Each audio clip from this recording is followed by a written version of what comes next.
the country's built on small businesses. If I can help entrepreneurs make more money, multiply themselves with video, why not?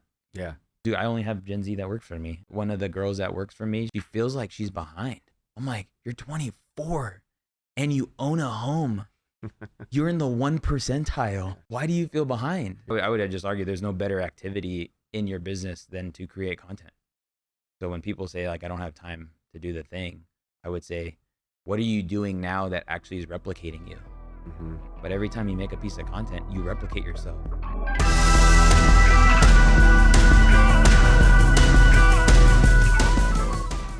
Omar, thanks, brother, for sitting down with me to do this, man. Privilege is all mine, man. I've admired and respected so much of what you do and see you online helping people. You really give, and you're always in service to communities and others.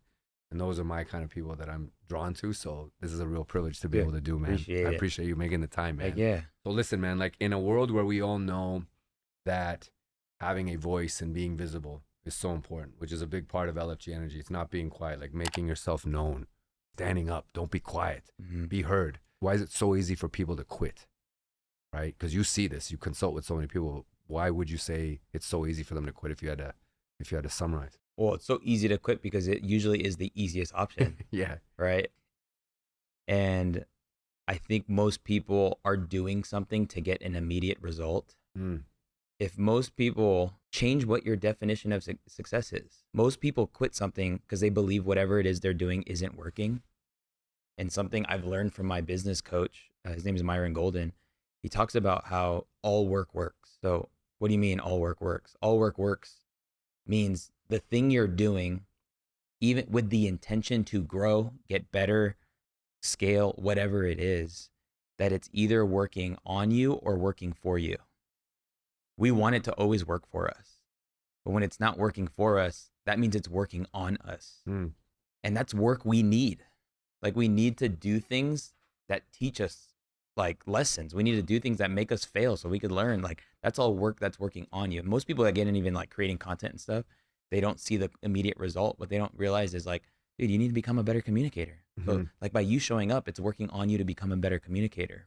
Right. And that's a good point you bring up, because it's so easy to see in this digital age. We look at people and we see this person's an influencer, like this person went from here to here, right?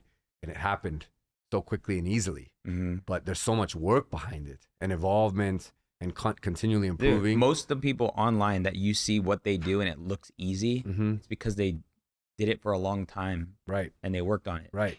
And here's not the thing. Everybody can have a sex tape that they just blow up with, right? Yeah, right? Like exactly. It's not that easy. Pretty much. Right. Yeah. And the reality is if you do not accept the fact that all work is working, then what actually tends to happen is you believe it's working against you. And when you believe work is working against you, that's why you quit. But you just need to change what you believe about the work you're doing. And if you believe that all work works, it'll make sure it'll be easier to stay than it is to leave. And is that what drives you? Because you are considered and called the content king, right? That's not an easy title to just throw out there, but there's only one guy in the country who carries that title, and that's you. I think of you as a marketing and execution specialist. You market as well, and you teach people, and you do it in a way that's so easy to understand, and you coach people and guide them. It's beautiful, right? But talk to me about how that work ties into, to what we're discussing here. That's kind of like the God part of my story is I didn't know when I was in high school, which, by the way, I went to the same high school that Neil's wife went to. Oh, wow. Silverado High School. Sky or die. Yeah. Skyhawks. Let's go. But no, I took broadcast journalism, and it was the elective that allowed people, or it was like the elective, we made the morning announcements. That was the first time I got exposed to video editing, and I just loved the process. And that was like 2007, 2008. I didn't know that fast forward X amount of years where we are now having this conversation, that video would be essential to all things. Doesn't matter what you're doing. It's a way of communication. Like I like to say, I don't know if you knew this, but they stopped teaching cursive around 2010. Like it wasn't like a mandatory thing to learn. I don't know what these Gen Zs are going to sign now. I don't know what their signatures are going to do. I don't know. Maybe just scribbles. I don't know. But they stopped teaching it. And truly, I believe being able to communicate effectively on video, it's a language, it's a content. You replicate yourself. People need to adopt. Thankfully, I didn't change. I never quit. A lot of people think I'm like very talented, but I would just say I just never quit. Yeah. And so You refuse to be outworked. I just kept the camera in my hand. So that camera journeyed with me through various contexts. I was making music videos for my friends who rapped for free. And then I ended up starting a mini agency and like doing some stuff for nonprofits and churches. And then a cool opportunity came where now I then started teaching video. And that was the platform I did it on. It's called Think Media. It's on YouTube. Yeah. Helped to grow that channel to millions of subscribers. And now I'm finding that, I really have a conviction that small businesses are like they like the country's built on small businesses. Yes, it is. The backbone. Yes. On entrepreneurs. Mm-hmm. And if I can help entrepreneurs make more money, multiply themselves with video, why not? Yeah. And I would just argue there's no better activity in your business than to create content. So when people say like I don't have time to do the thing, I would say, what are you doing now that actually is replicating you? But every time you make a piece of content, you replicate yourself. When I drop my podcasts every week, I go golf because I know thousands of people are going to hang out with me while I go golf. So I can like trade that time that's happening. And it's a powerful thing. You said something about not quitting, which is, mantra for life. It's a huge tenet of LFG mindset, right? We talk about, we just refuse to quit. If you don't quit, you can't lose. Yeah. You can't beat the guy who just keeps getting up, right? Talk to me about that mindset in marketing. I know for you, this is why you continue to push and forge ahead. But for businesses and people that are getting started in this, why is this going to be so huge and key going forward for success? There's a scripture in the Bible. It's Galatians. This guy named Paul wrote this letter in Galatians, and he has this line where it says, "Don't grow weary in doing good, for in due season you will reap a harvest if you don't quit." Here's what's crazy about that. People quit a good thing all the time, but the reward doesn't come at some point. The reward comes in the not quitting. So like the harvest is staying. And I think it is like when you say a mindset, it's a belief too. It's the belief to know that if what I'm doing is a good thing, and anyone can classify what a good thing, like God's woven eternity in people's hearts. So we all have this like compass that does tell us that what we're doing is good. And maybe if you're listening to this, if what you're doing is maybe for selfish ambition or for greed, one day you'll run into a dead end. But if what you're doing is good, if what you're doing is getting families into homes, if what you're doing is helping people start their wealth journey, if what you're doing is breaking family curses with maybe as a child, you lived in 10 different rental properties and like now you're trying to plant roots with your now family, like that's a good thing. So don't quit doing that good thing. Yeah. And in due season, and it's funny, there's like these preachers and there's like this funny preaching line. They say like there's on the calendar, there's 4 seasons, but on God's calendar, there's a 5th season and it's called due season. It's when it all just clicks. When it all clicks. When you understand that like, this is what I was made for. I was made for the good work. Right. And there is no ending of that good work. Right. The harvest is in actually the repetition. And it's a moment of realization, right? Yeah. And this due moment that you speak of happens. But so few people have the perseverance and the endurance to get there. Right. You're one of the few. I'm sitting and talking with you, which makes you the most equipped person to answer then. Why is it then that people quit? What causes them to stop? Is it the obsession with instant gratification that they want it too easy? Was the purpose not strong enough? What is it? I think if I were to choose one word, it would be their lack of obsession. Okay. The reason why you're capable of quitting is because you're taking whatever you're doing too casually. And I believe if you obsess over the people you're called to serve and you obsess over the problems that they're facing, you'll never have a reason to quit because there's always another problem to solve. There's always another human being to serve. There's no run out of that. No. And so I believe, I like to say that like the secret to most people's success is found in their obsession. But go back to the thing that what makes you so in love with something, some people just like when it comes to creating content, they struggle with being themselves or talking about something they like or they care about.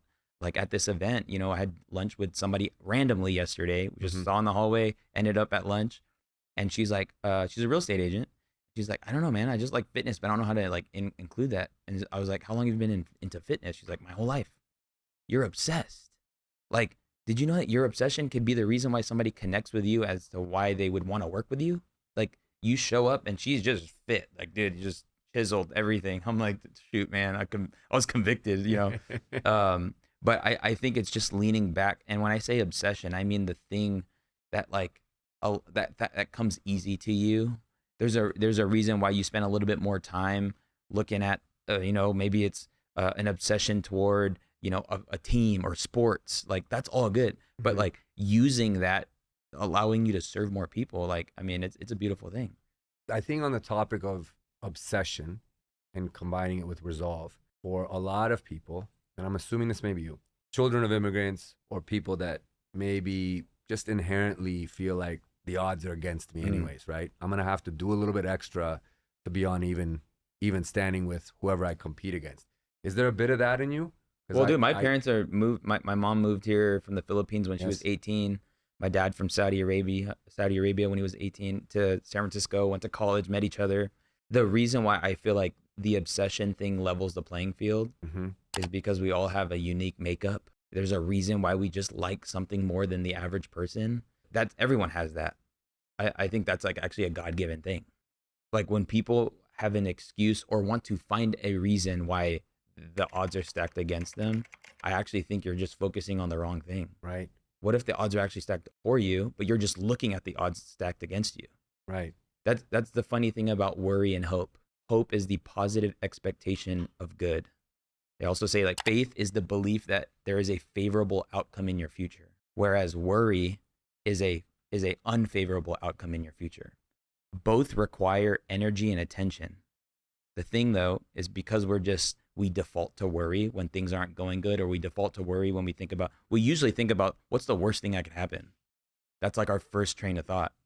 What about what's the best thing that can happen? The thing about worry is if we give worry that energy, we actually give the very thing the energy for that thing that we were worried about happening to actually happen. You're willing it into existence, right? Yeah, pretty much. Yeah. You're feeding it. This is why I love teaching principles from my angle with what I, teach, because I think everyone has a place. That I think I believe in the abundance of there's enough for everyone to win.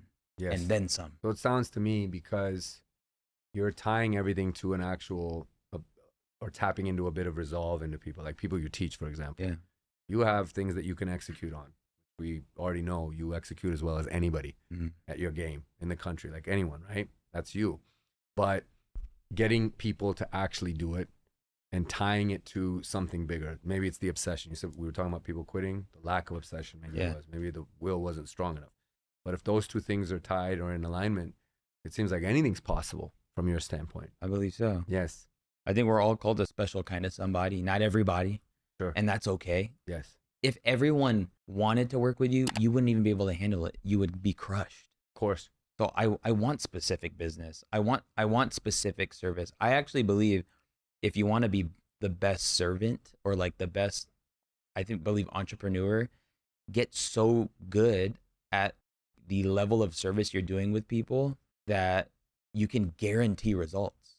And I can't guarantee results for everybody, but I can guarantee results for a certain small group of people who can self-identify that what they do, they know that they themselves are pretty good at what they do. It's like, if you believe that and you have like some receipts to show that you're pretty good at what you do, then just turning on a camera and actually sharing how you're able to do that should just only lead to more of that.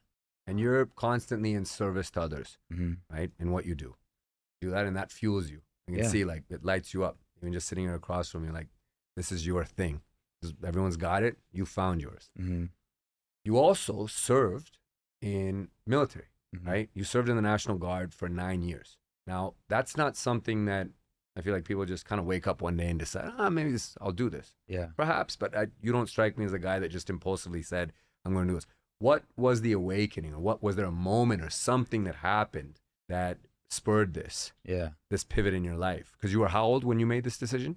I graduated high school in 2009. Okay. It was a seed planted because I will never forget how I felt and what I saw on September 11, 2001. I remember getting ready, having my cereal. I was in 5th grade. Sorry if that makes you feel old. Dude, I remember the television and just watching the airplanes hit those buildings. And I lived here. I was here in Las Vegas. And I was like, why would they, like, somebody's going to come here. Like, we have buildings that are just easy targets. Totally. I literally remember that fear and anxiety. Yeah, all that. And then going to school, and it was on, it was on the screen, and we were just like, everyone was just reflecting, and there was cops at every school. It was like a crazy time, but that was like a seed. I didn't know what that seed would grow into, not knowing that, when I did graduate college or high school, I just wanted to be a part of the solution because of how impactful that day was. And I knew we were still in it, like just however many years that was, eight or so years after that. And so that was like the real reason. It was like, I want to be a part of the solution to this thing. And so, funny story, I actually wanted to just enlist into the Air Force. That was my thought. I was like, I'm just going to enlist in the Air Force, do my thing, and then I'll get out one day or whatever. And then my friend was in the office. He just commissioned as an Army officer, and he just gave me the game. He was like, bro, stay in Las Vegas, go to college, get it paid for, commission as an officer, tell people what to do, get paid more. And so I just went down that path, and that's how I ended up. Yeah. I remember where I was, and you mocking my age there. So you were in 5th grade. I was in college. I remember like turning on the television, and I had one of my stepbrothers worked in the World Trade Center, and he lost pretty much, I think, everyone in his office. He just so happened to be out of the office at that time. Wow. So these are moments that we remember and recall back to. But there's, in a lot of what you were saying there, there's a big feeling in you that is indomitable spirit. Like you felt this call and this strong desire to want to do something, to be part of a solution. Yeah. And you took action on it. I feel like, for a lot of young people that are thinking of enlisting, or even if it's just to serve community, serve society. Dude, there's actually a void right now. Like Gen Z doesn't want to serve the country. Why is that, you think? Their exposure to probably what they've seen on their version of television, which would be social media, which in many cases, all forms of media have maybe some level of agenda. Sure, of course. But maybe a stronger agenda than what we experience on television, like on social media. And so, yeah, they don't have it. They don't really have a real reason why they should love this country. With respect to like America's place in the world, or just like people's view and how the general population, generally speaking, how we talk of our leaders in office. It's funny because everyone who would be in uniform, they're usually the ones not complaining, but they're the ones working for the person in office. But why is the person that just like gets to do what they want every day, that gets to live in the freedom, be the most opinionated? It's crazy. Of course. It's generally from the bench, right? Yeah. The peanut gallery. Yeah. But they just opened up, like, I don't know. They didn't open up a draft recently, but they did automate. It's like they automatically, usually when you get your license, you like sign a thing that's like, hey, if something were to happen, you would do that. Now you don't even have to get your license. Everybody is being a part of that database to be called on if anything ever happens. But it's because of the lack of the amount of people that want to go in and serve. It's unfortunate. I don't know what that answer is going to be. No, yeah. And what we'll have to do, because it doesn't seem to me that the world is getting any calmer. Right. I feel like it's especially today, dude. I know. My goodness. Today is a very surreal day. Yeah. And what we just witnessed a few hours ago. Wild. Right. It's crazy. But on the topic of indomitable spirit, because it brings us back here, right? And what we're talking about, and the fact that there's maybe a lack thereof in this current generation to serve, and whether it's in the military, serve the country, do something for the greater good. How would you want to, because you came from a different generation, how would you advise this generation to, let's fucking go, let's wake up, let's do something, right? If you could guide, whether it's in service to the country or doing something else for society, how would you advise them if I put you in a group of a bunch of Gen Zers? Before I told them anything, I would just ask them, because I would want to better understand. Yes. I think, dude, I'm a millennial. It's not like I'm like this old, like, just like guy me. like, You're not as old as me. No, Right?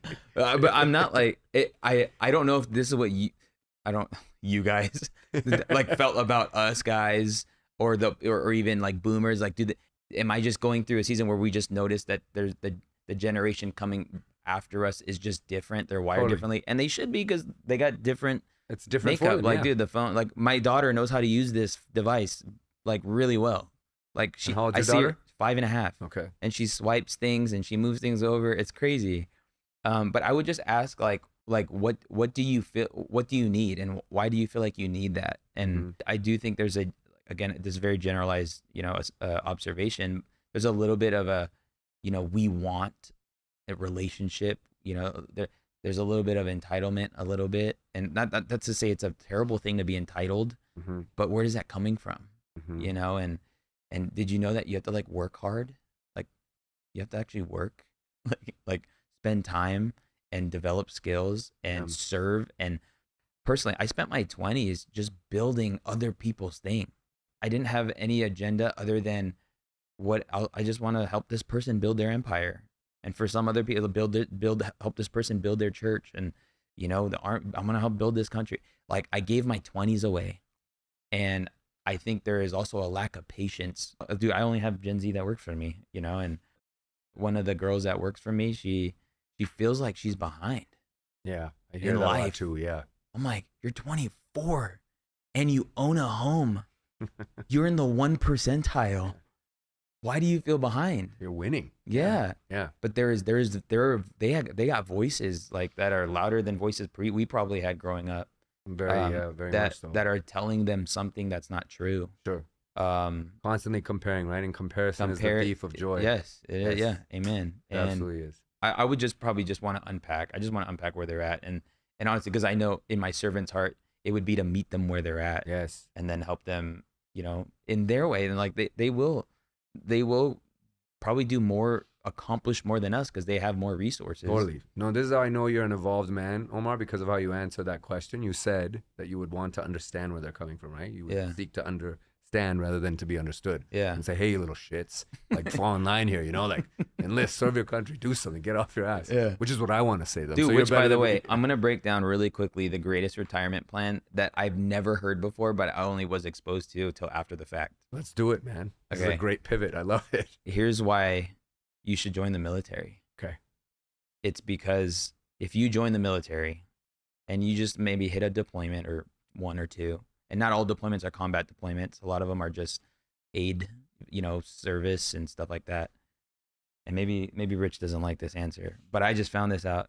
There are benefits for people for the rest of your life after minimum time spent in service. You get the VA loan, which means you get to enter a home with that. Great mortgage plug. Yeah. If anything ever were to happen to you, if anyone belittled you, if you tweaked your ankle, if anything happened to you while you were wearing uniform, you're entitled to up to $4,000 a month for the rest of your life. That's not even a retirement. You don't have to wait 20 years. Dude, I've never heard anybody say this. And I think it's because it's frowned upon. What I'm not saying is if you feel like you shouldn't get it, but like I had a conversation with a guy and he was like, bro, you served? I was like, yeah, dude, I did my time. And he's like, you have VA benefits? And I was like, I got the VA loan. He's like, for sure. But like, do you have like VA disability? I was like, no, dude, I'm straight. See me? I'm good. He's like, have you ever been hurt? And I was like, for sure. We did ruck marches, 35-mile ruck marches with 30 pounds on my like, that's not good on the body. I've been yelled at, all that stuff, whatever. Yeah. But overall, I'm grateful for my experience. He's like, bro, you're missing out. And I'll just leave that there. That's a great retirement plan.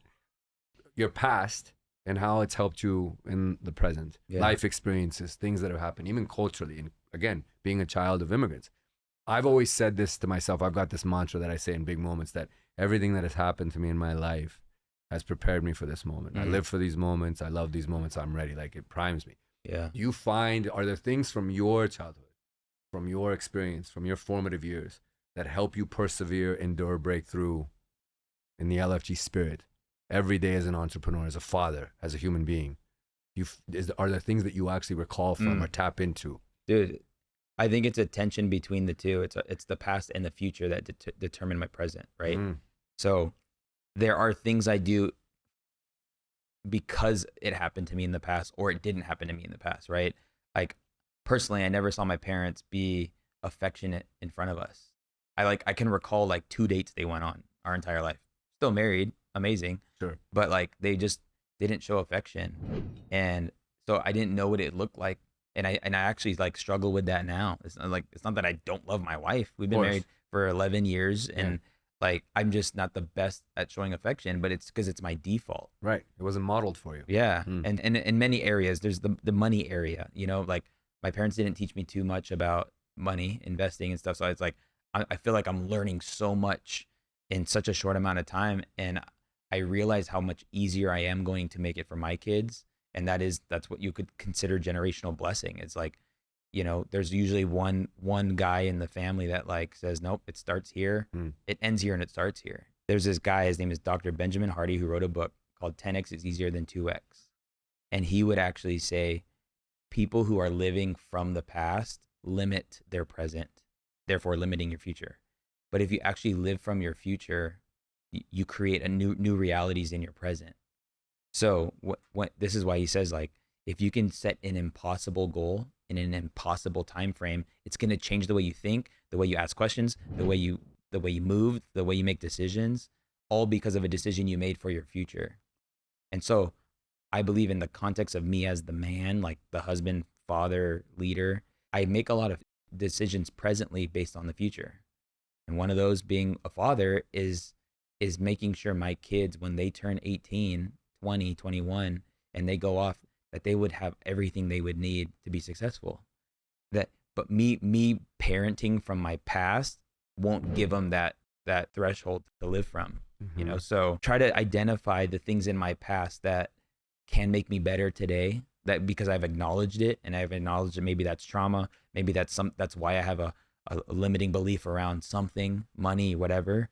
But then make a decision like, hey, I'm going to be, I'm going to throw an event eventually. Right. Like, I'm going to throw an event in February. It's going to be my first event.